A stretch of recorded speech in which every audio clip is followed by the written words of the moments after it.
Hello, I'm Michael, and with my two sons, Jake and Lomax, we are gearing up for an adventure of a lifetime, riding our off-road motorcycles to the top of Australia. Our bikes are travelling by truck to the northern Queensland capital of Cairns. Well, here we are at the airport. Lomax is with me. Jake's just run off. We're queuing to get onto the plane, and he's left his wallet somewhere at the airport. So hopefully you can find that, and we'll be on our way shortly. Well, Jake finally found his wallet, was handed into security, and he's at the back of the queue now, so he'll be the last one on.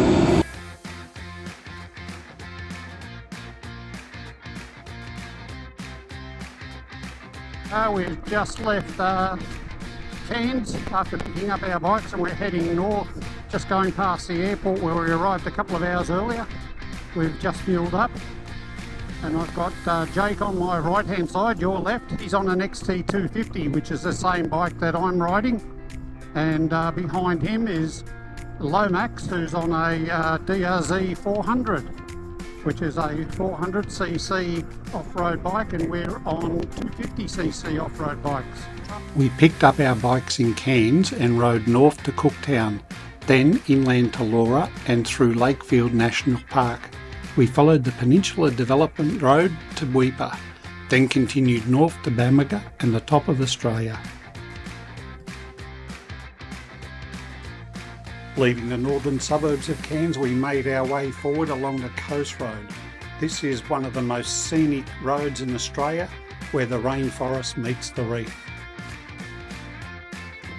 Arriving at the Daintree River Ferry, we were told that the road north was closed due to cyclones. How you going? Thanks. Just one way for three. Just one way? Yep. You know you have to come back? No, we're going up along the, not the Crab track, the other one, Bloomfield track. Yeah, you're not. It's closed off until the 22nd of June. How come? It's been cyclones and floods since Christmas. Oh, okay, because I rang the Mossman Shire Council about a week ago. It is absolutely still closed. Yeah. They've been wrong then. 22nd of June is the first time you'll get up there. Ah. There's absolutely no way. I'm talking to the guys every day that are on it. Okay. Yeah, it's been closed. Like the fact that it's opening up on the 22nd of June is even pretty amazing. Okay. What are our other options for getting up to Cooktown? You're going back towards Mossman, yep, through Gelatin, up through Mount Malloy and up around that way. When riding the Cape so early in the season, it is really important to keep your plans flexible, because there are many detours and distractions along the way, like this roadside burning.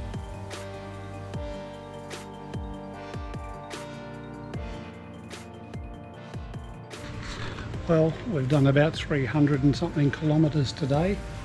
We tried to get through to Bloomfield, but couldn't because the track was shut. So we had to turn around and backtrack, and here we are now at the Palmer River Roadhouse, and we've got ourselves a glamping tent for the night. We've just rocked in. We're just going over the bikes while it's still light, just checking the oil, making sure there's no leaks, that everything's going well, just making a couple of little adjustments. So Lomax is adjusting his gear lever position. Jake's got everything under control, I think. So Palmer River Roadhouse is set up basically where the old Palmer River Gold Rush was all those years ago. And now it's just a little place with a couple of fuel bowsers, one for unleaded, one for diesel, and operates on generator. So the generator starts at 6 in the morning and they close it off at 10 PM tonight, and then everything is dead quiet. The excitement of being on the Cape meant that Jake and Lomax slept in their helmets on the first night.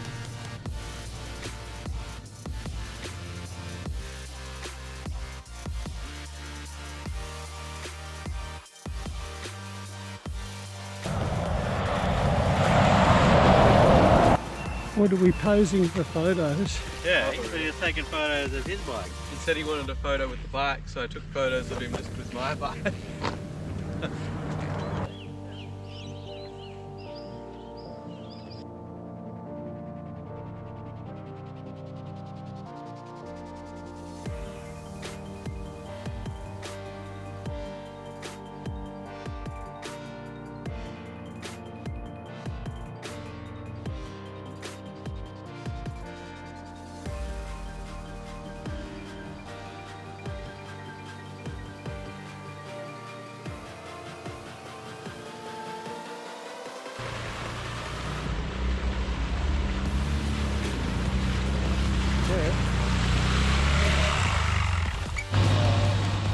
Here we are refueling at Laura.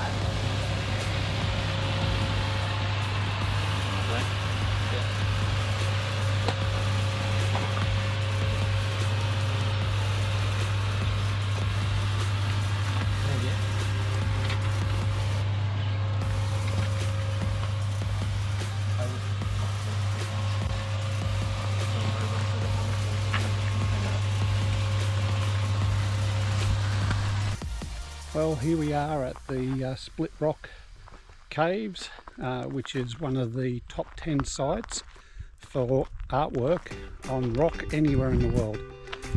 Meant to date back 30,000 years. I'm joined by my team below who are a bit late in getting their selves together, and we'll go from there.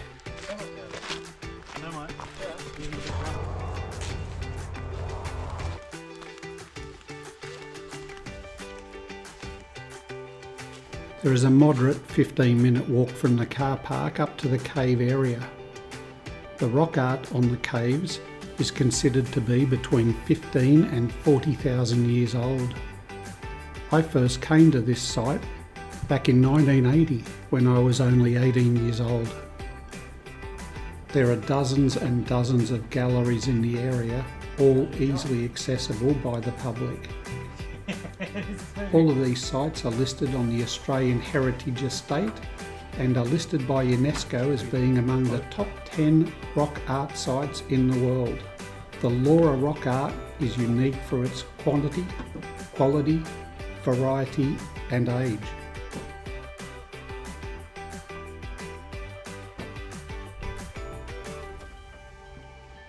I know, it's been here for 30,000 years. Probably okay. It comes out better on the phone than your eyes. It's evil.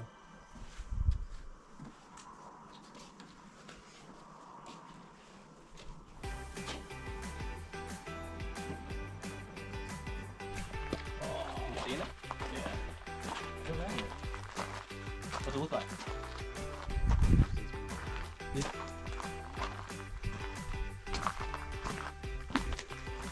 That's what.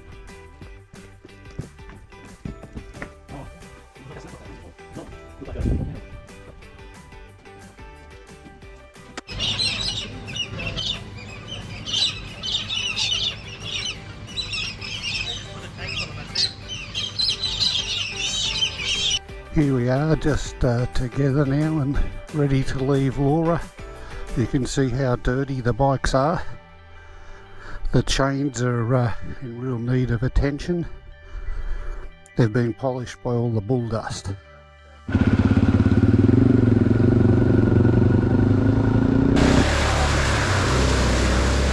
We're heading out of Laura back into the Lakefield National Park. This area is so diverse that in only 2 hours you go through a wide range of vegetation and environments. Some of the river crossings have substantial bridges to get across the rivers. Others are just rocks on the bottom, which require extra level of care. Some of these rivers are quite deep and challenging to cross.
Peninsula Development Road just north of Musgrave, heading towards Cullen. And you can see this is almost like a main highway, except the bitumen nice and wide, but there's lots of dust. The track or the road is very sandy, and it kicks up a lot of fine bull dust. And you sort of get to sections where you just bob down. You'll have to go down a gear to keep the speed up. We're doing about 85. We've seen a skim across the top of the corrugations without too much upset. Where in a car you get shaken to death from the corrugations. So we've got like 50 metres spacing between us, and that's enough for dust control. But we will need to clean our air filters tonight because it's been very, very dusty through the last couple of days, and they haven't been cleaned yet. So we'll give our air filters a bit of love tonight, get them cleaned and re-oiled, and back in business again.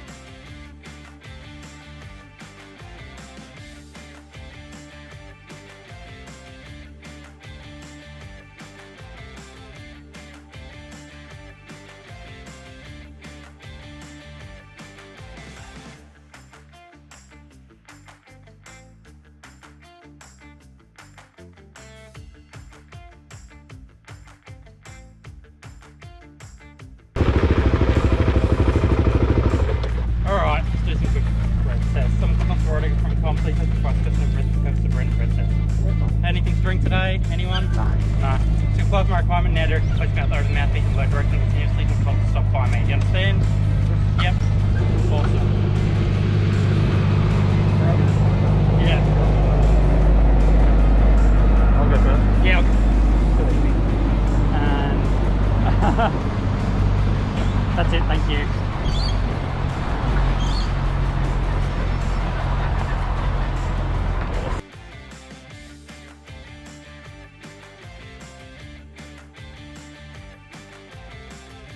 Down, that's it, thank you. Down. That's it, thank you. I thought they were swapping over to the voice ones where you speak to them for environmental The last guy in the friendliness. car just said that too. Yeah. Yeah, we've never used them in Queensland. Yeah. New South Wales and Victoria and that I know use them, but never used them here, yeah. Anyway, well, good to go. Thank you very much, guys. Have a good day. You too, see ya. Thank you.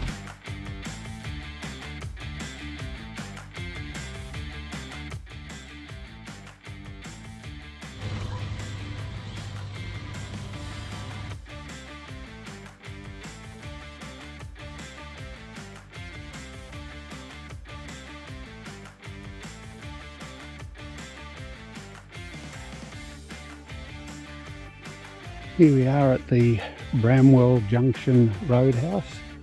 This is a place where the road goes in the two different directions. One goes up the old telegraph track and one goes up what we could affectionately call the main road. We're taking the main road on the way up and the telegraph track on the way back. We've got 100 kilometres to go on the main development road to Batavia Downs, and then we turn off there and go on a rough butch track, and we follow that for 50 or 60 kilometres, and then we have another probably 80 kilometres to Weipa. So we've got quite a big run, and we'll get into Weipa later today if we don't have any problems. So here we are, just jumping on the bikes now and getting ready to roll off. We've had a great night in Weipa and some of the best barramundi we've ever had. It's all wild caught local barramundi. So my trip meter is showing 199.1 and the fuel light has just come on, so the first stop this morning. So the fuel stop this morning is going to be the first thing we do, and yeah, we're looking for another great day of some pretty rough trail riding.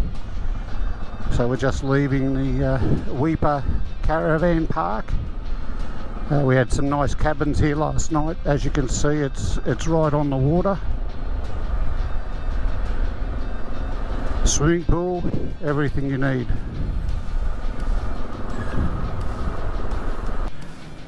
So we're just filling up in one of the only 2 service stations in Weeper.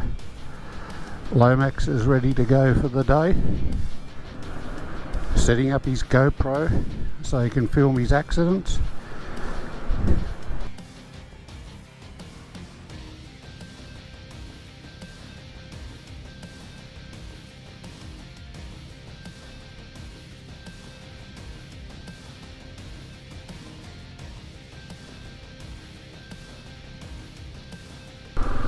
Here we have a big goanna. He's probably about 1.5 meters long. There he goes.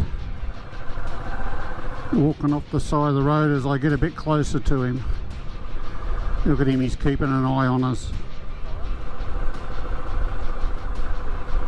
Now these ones get to almost 3 meters long. At Billy's Lagoon, which is about 20 kilometers further than where we were meant to turn off. Of course, we're only using maps to navigate through this trip. It's really critical to keep an eye on everything. So yeah, we've had to turn around because there's no signage out here. There's not like you know, there's sign stupidity. There's a sign there that tells you there's a curve coming up, but there's nothing that tells you what track you're on or where to turn off. So yeah, we're currently backtracking, so we've done sort of 40 kilometers more than what we needed to, and that puts us fuel critical. So we're just back onto a section of bitumen again. So yeah, now we're fuel critical, so we're doing our best to make sure we travel along as economically as possible. We're sitting 60 to 70 kilometers an hour where we can, and not accelerating or braking hard. And yeah, we'll see how we go. We'll try and find the correct turn-off. This is only just dried up. There's bog holes everywhere. Just descending into Stones Crossing.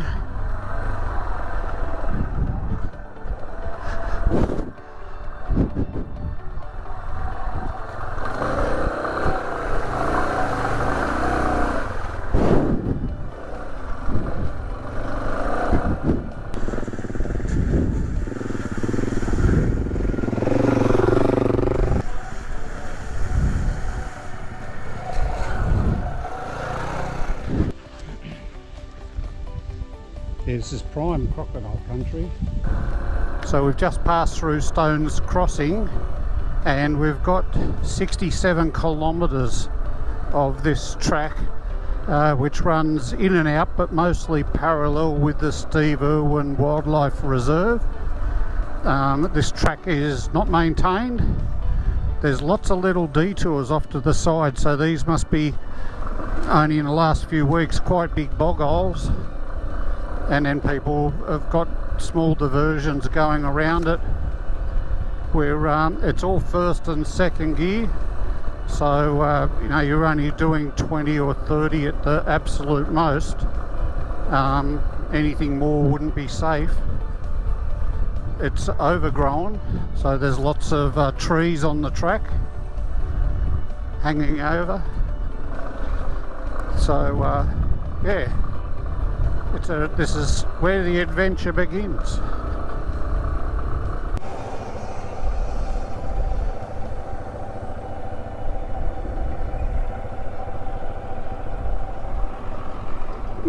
That's where he belongs.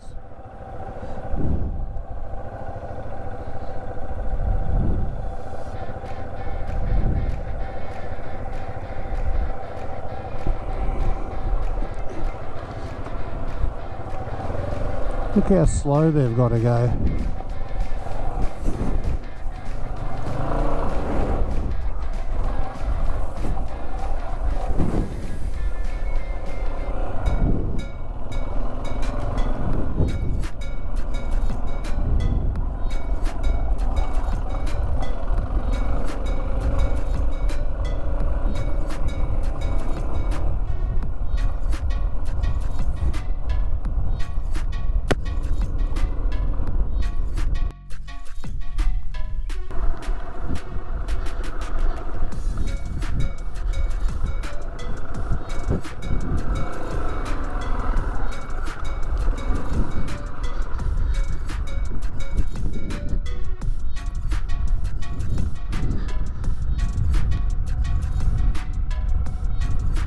It's too fast and deep, so we're going to have to backtrack and get up these really big sand pieces, so we'll see how we go.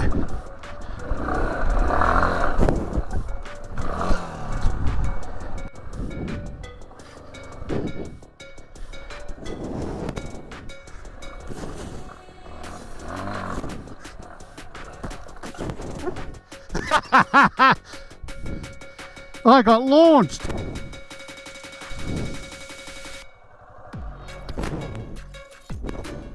I am.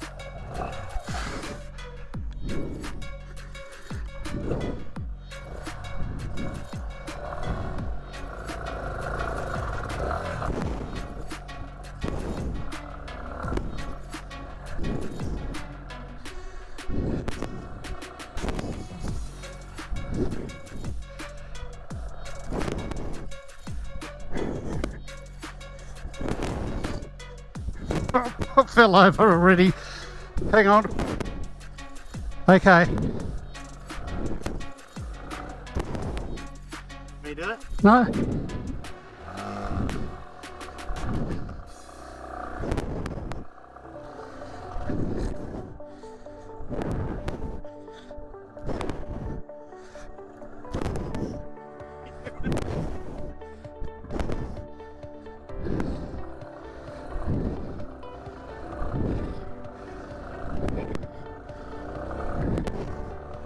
We have decided we can't get across that river. It's too deep. We'll have a look for other options. But Jake's going to try and get up this bank, which I stacked on twice. Twice? 3 times. Oh, okay. 3 times apparently. Back to the first go. No worries.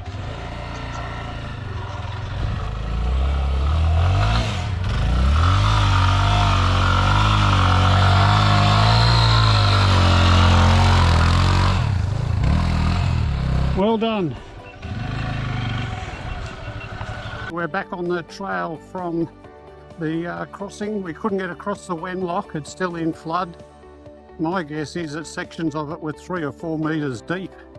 It was really deep and flowing really fast.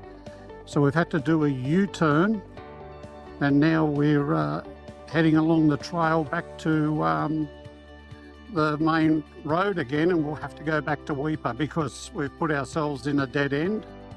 And then we'll have to, from Weeper, refuel, of course, because we're getting low. We're actually at fuel critical at the moment, but we'll make it back on reserve. And yeah, and then we'll have to backtrack back out through Batavia Downs to the telegraph station again, and then we'll go from there.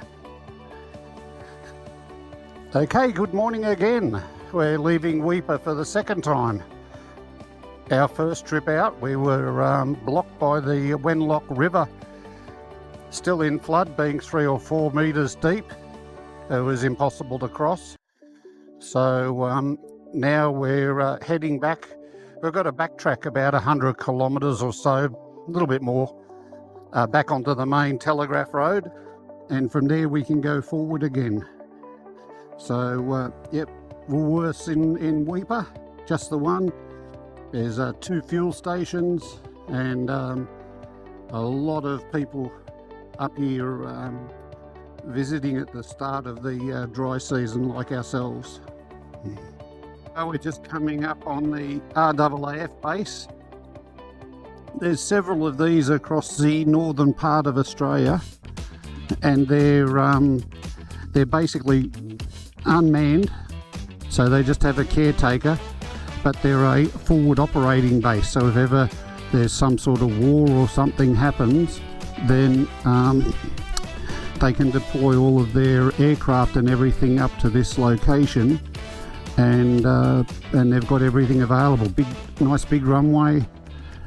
They've got accommodation for about 500 people and probably 5 times that amount in tents. And yeah, it's fenced off.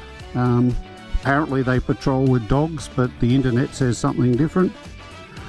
and there's another one over at Catherine.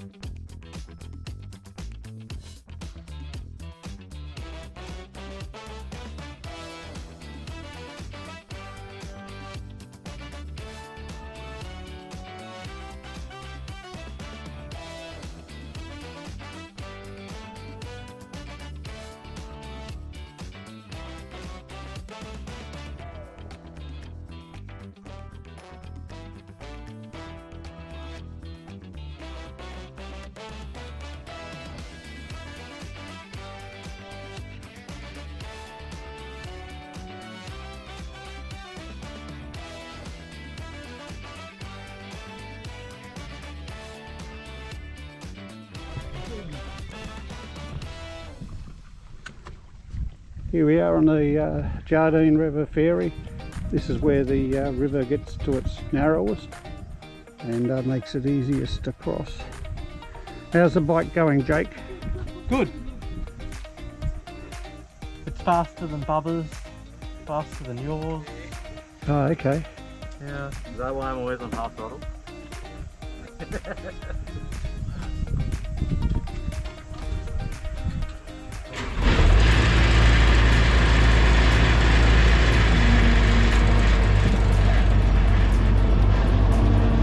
we go.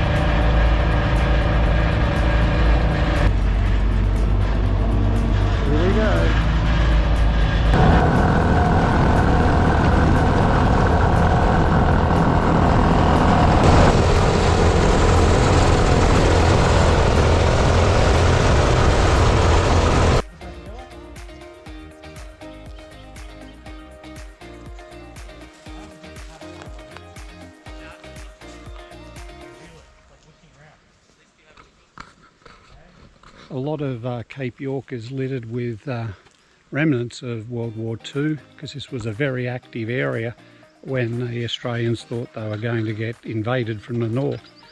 So around here there's a lot of aircraft wrecks, and in this case we've got a Beaufort bomber, which is a large twin engine aircraft from World War II, and there's also multiple fuel dumps. We've been probably past, I'd say, a couple of 100,000 rusted out 44-gallon drums, which are just decayed after the war. They usually just burnt them.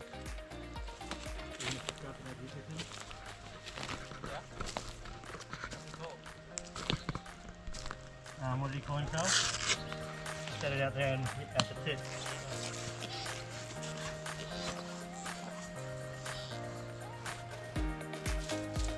They'll die. That's what that is, probably. What's this? Landing.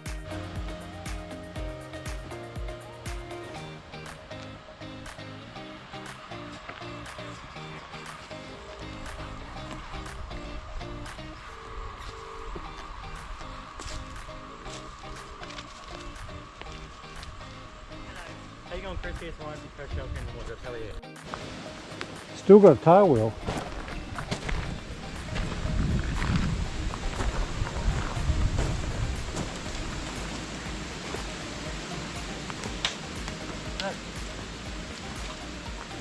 This is a DC3. It's a twin engine radial.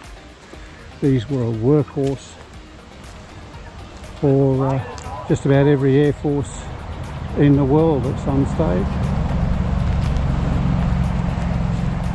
Unfortunately, when this one crashed, a lot of people lost their life, and we were about probably 1 kilometre short of the runway. You can see here in the wreckage part of the engine,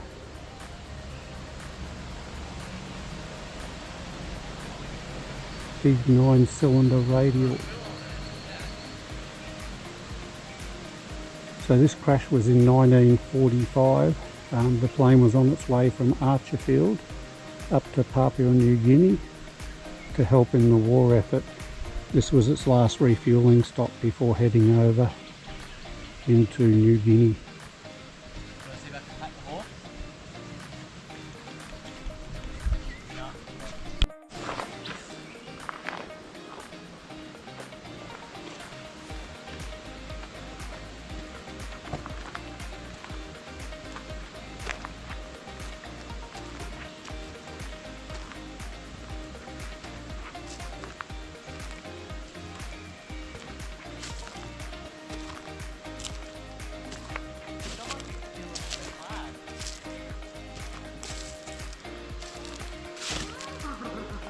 So to give you an idea, this plane is almost at the airport, but it would have been coming from the direction that I'm pointing the camera.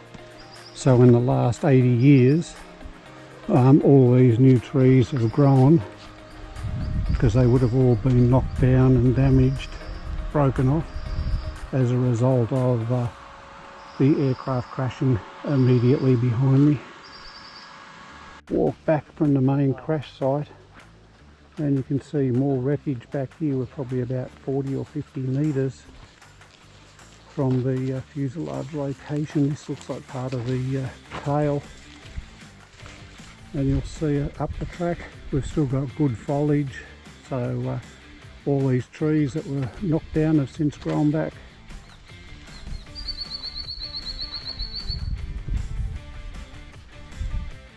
Well, here we are this afternoon. We've arrived in Bamaga. There's our Jardine Ferry sticker. I've just popped the seat off and going to have a look at the air cleaner. I'm at the front of the group, so I'll have the cleanest air filter of all of us, but let's have a look and see.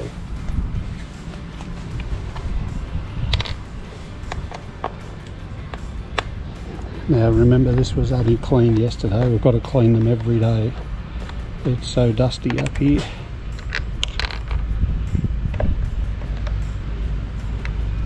So you see, just pull it out.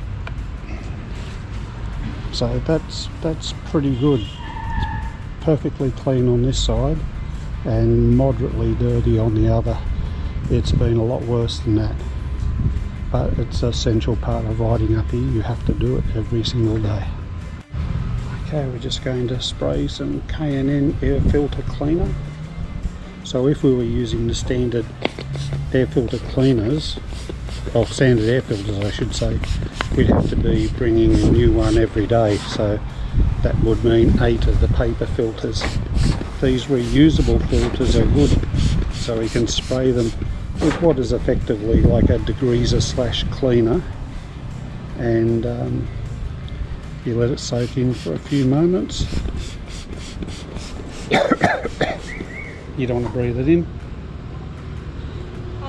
And once it's soaked in, we can give it a rinse. In a lot of places you would leave this for quite a few minutes to do its work, but here, because it's so hot, it'll dry really quickly, so we have to wash it off straight away. It's going to be hard with 2 hands, but you can see how dirty the water is coming out the bottom of it. So we'll give it a really good rinse from the inside out. So that's it, it's all cleaned out. We just leave it for 5 or 10 minutes and allow it to dry, and then we're right to go. We can re-oil it. But may not look like a lot of material came out, but watch this. You can watch how dirty everything goes, the water goes.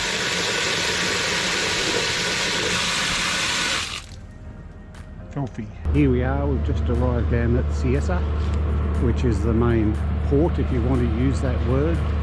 So everything comes in on the barge from Cairns through a company called C-Swift. And you can see them offloading containers. These may hold food or ice cream or anything. There's also a lot of broken down cars on the back, so cars and trailers, and I'll trailer them back to Cairns.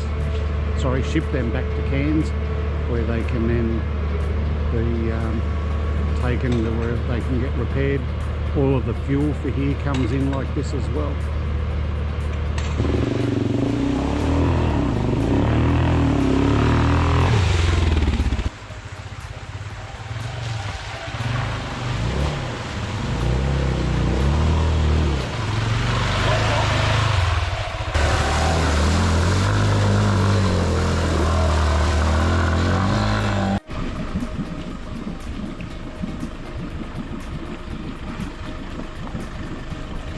Here we are, we've come across part of the track.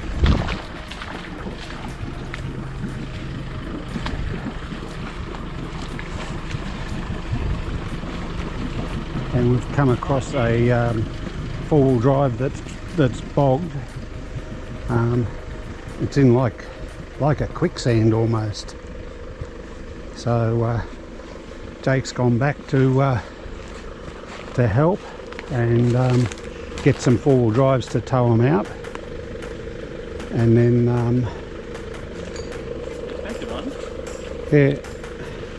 get some four-wheel drives to tow them out.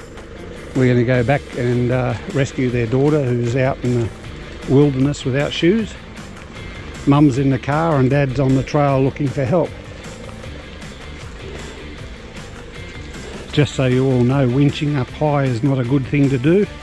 You should always winch down low at the bottom of the tree, because all you do with this, it's already a tree that's half fallen over, so all you do with this is pull the tree over onto your car. Now, silly thing is, there's a couple of ways through here and we just walked through and barely got our shoes wet. So it's all about picking the line. Just don't think the road is the best way to go, because quite often it's not. Here, where you cross the crossing, is probably 50 millimeters deep.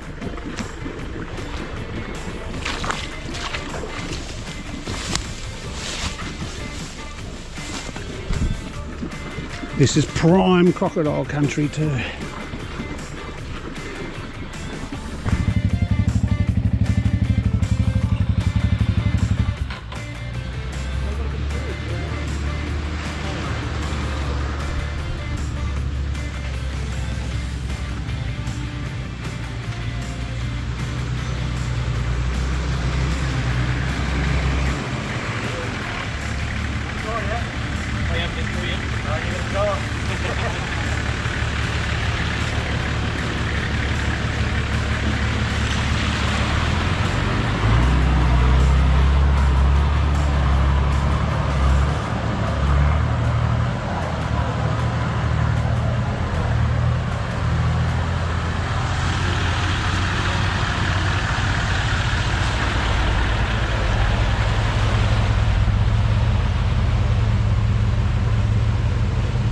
Deep holes just there.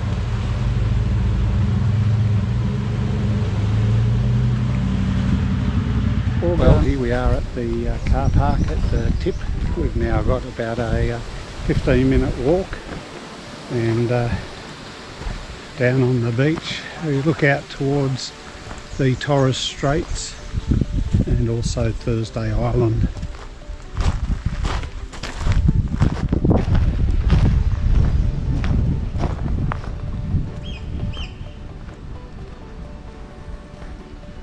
So down here we've got a nice sandy beach.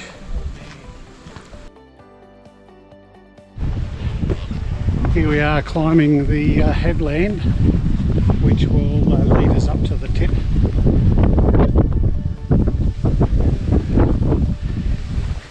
You can see it's a fairly well-worn path over the years.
my phone.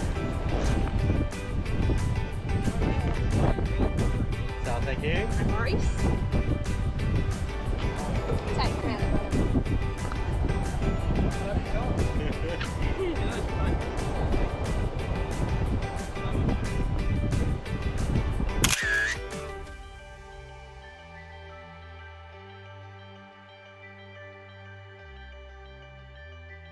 We all made it safely to the tip of Australia, but the hardest part of our adventure is the return trip via the Telegraph Track to Cairns. The rivers are swollen and fast flowing, and we are heading south through some of the hardest off-road tracks in Australia.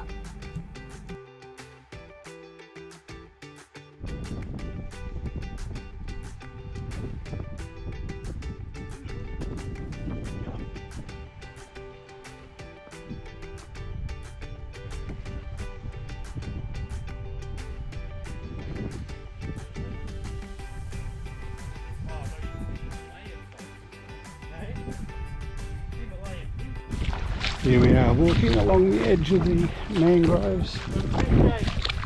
The tide is almost low and we're on the sandbank, but we still need to keep an eye out for crocodiles even in this area.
He's got his foot out.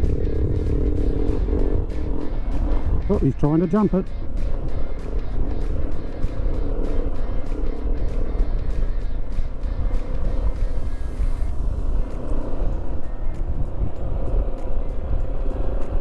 There. Wow.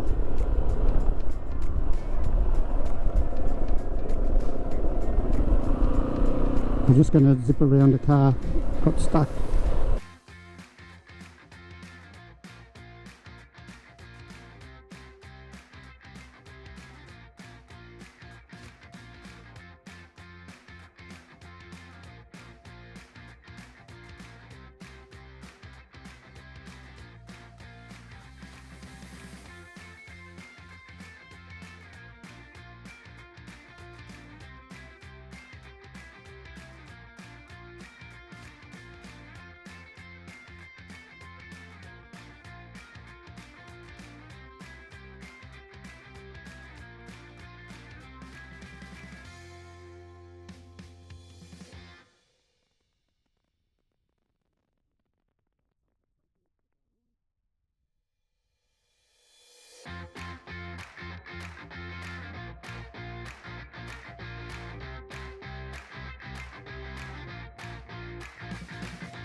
Good morning for what is day 7 of our trek to the tip. As you know, we went to the tip of Australia yesterday. We overnighted in Bamaga, and now we're heading south on the PDR, the Peninsula Development Road. And a quick walkthrough on the bikes. This one here is my XT250. I'm carrying my luggage up on top, which is really a mistake. Makes you top heavy and gives you pretty much instability in any of the slow sections. You'll see Jake and Lomax are carrying their luggage predominantly on the sides, and that keeps the centre of gravity down nice and low and makes it easy for them. Jake, you've still got your lights on. So Jake's on an XT250, like mine, fuel injected. His consumption is probably a few percent less than me, and that's probably because he's lighter weight. Lomax is riding the Suzuki DRZ 450Z or something like that. 450E? 400E. And here we are now at the ferry. They're just sorting it out for the first trip of the day. It's a cable operated ferry, and it can take 6 vehicles at a time. Yep, they're starting the ferry up.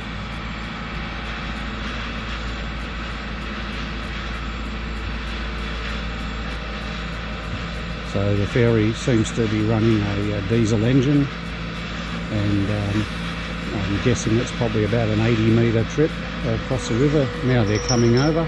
You can see the winches getting tight.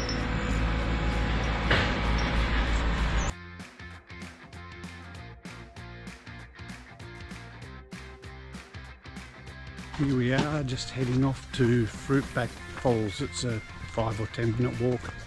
You can actually hear the water rumbling in the distance. It's no Niagara Falls, but it's good for up here.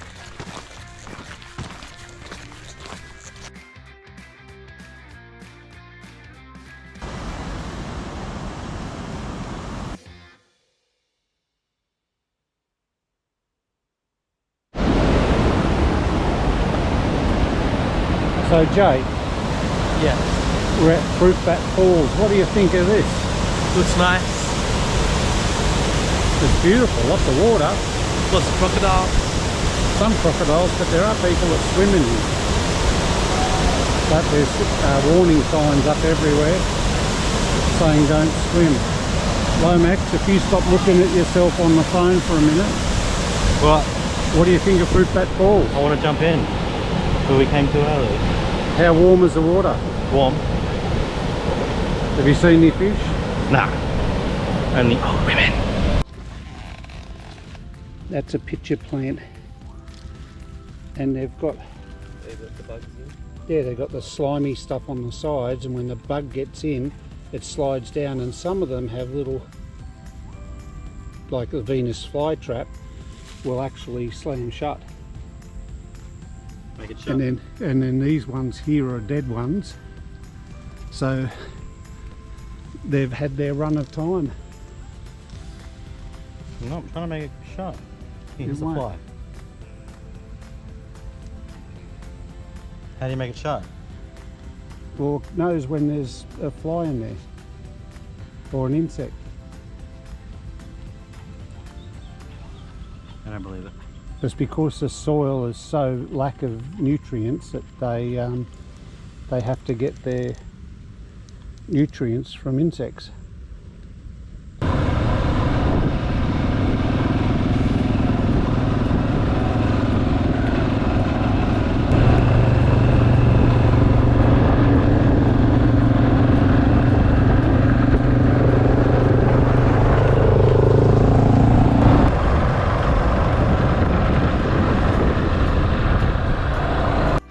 This crossing is quite deep.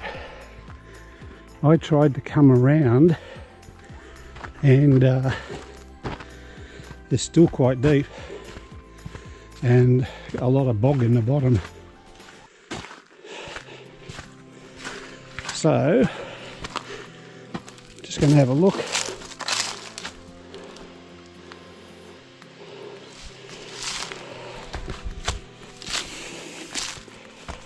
You can see people have been bogged here because they've pulled over all the trees. Oh, but deep there then. I don't know about deep.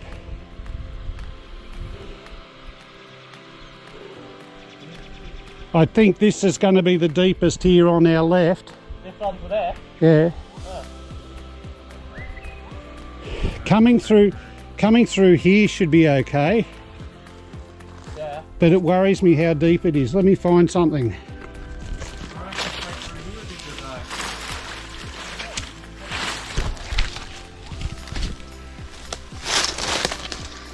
Ready? Yeah. Oh, that's shallow. It's solid too. Well, that was going to drop off there, which looks like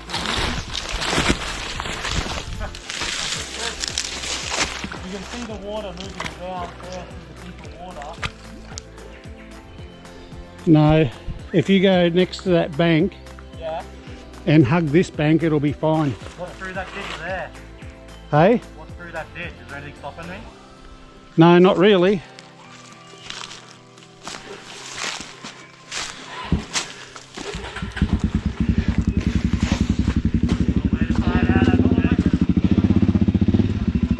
Okay.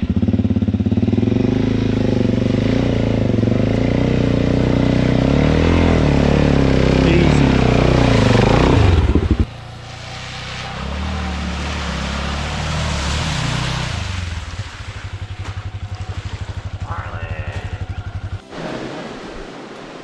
Where does the water come from at all these rivers?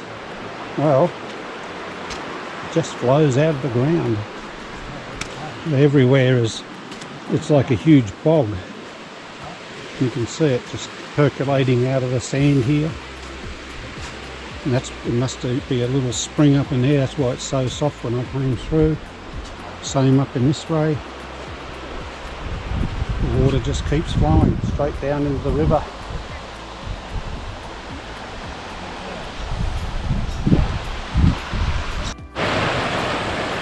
Well, the big D-Max, as his number plate says, he's just gone through the first section. And he's up on the sand. He's got his friend out the front spotting.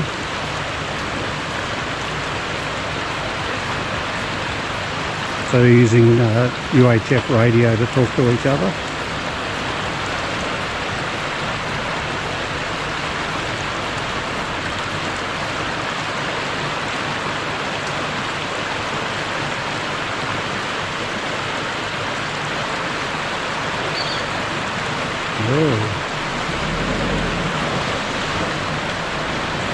Into one of the holes.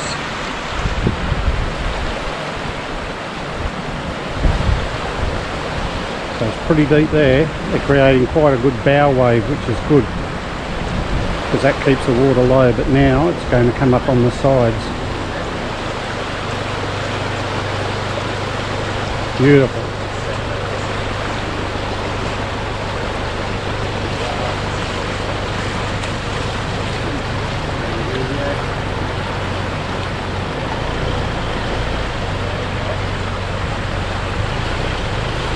Beautiful. Well done.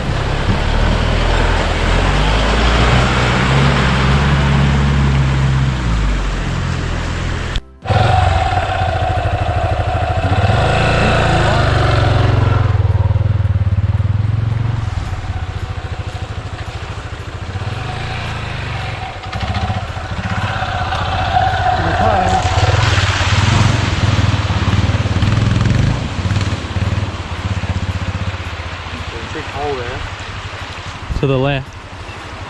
So come more forward. Go in there and go aim for me here. Okay, here he comes. Easy. Easy, easy. It is.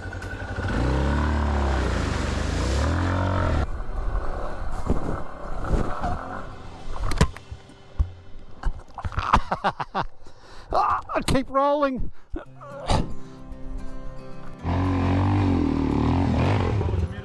Yeah.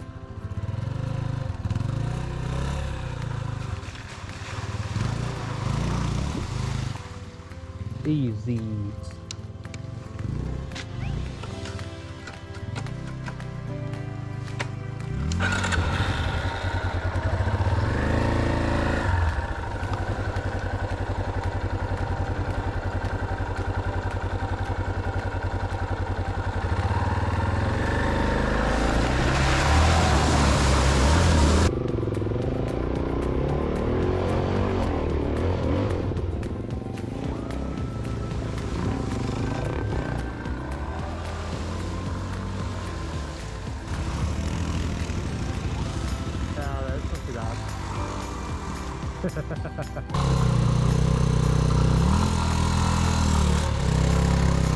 So you reckon straight through there?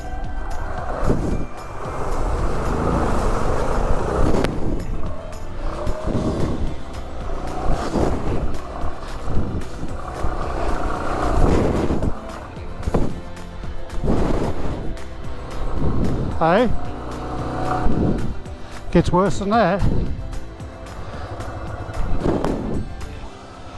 Don't come yet.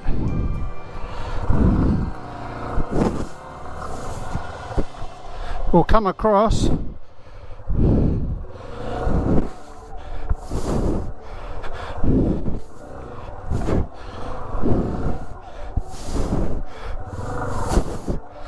Yeah, you got to stay down there though.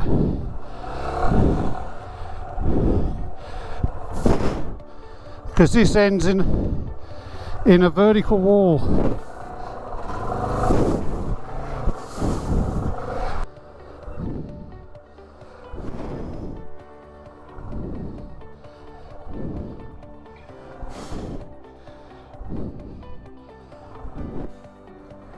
I'm not going to get up that. Look how steep that is.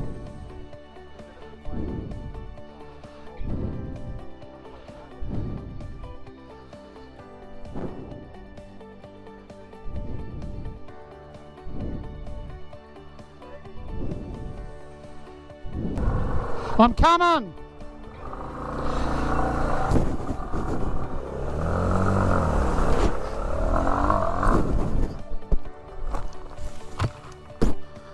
Oh, yeah.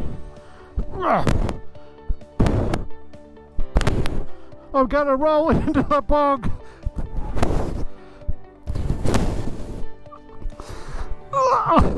I'm straddling the bog.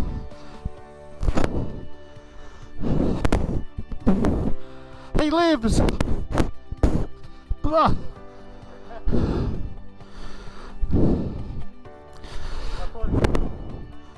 I almost did.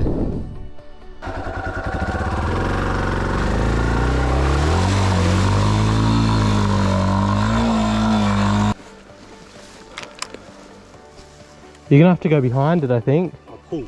Let's try. Okay.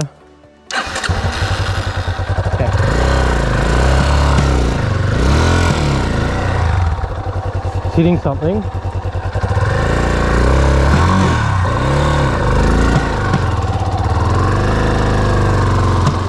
What is that noise? Chain maybe? Or your bag? Oh, it's stuck in it. Great. Uh-huh. Then what's the noise? Hello. Chain? I don't know, something not good. Okay. You good from there? Okay, yeah, should be. Whoa.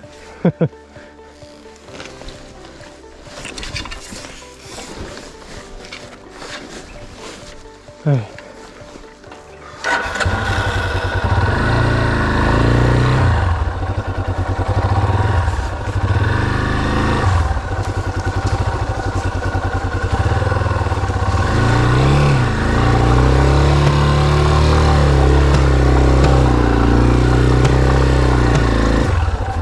Something's banging.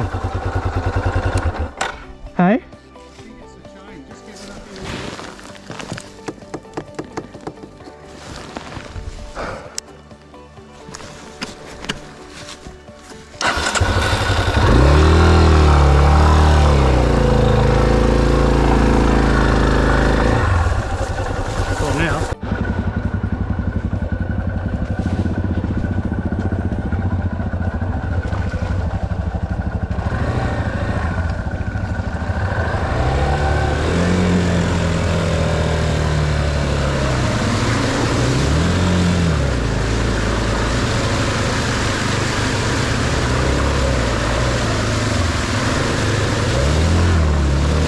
go that way.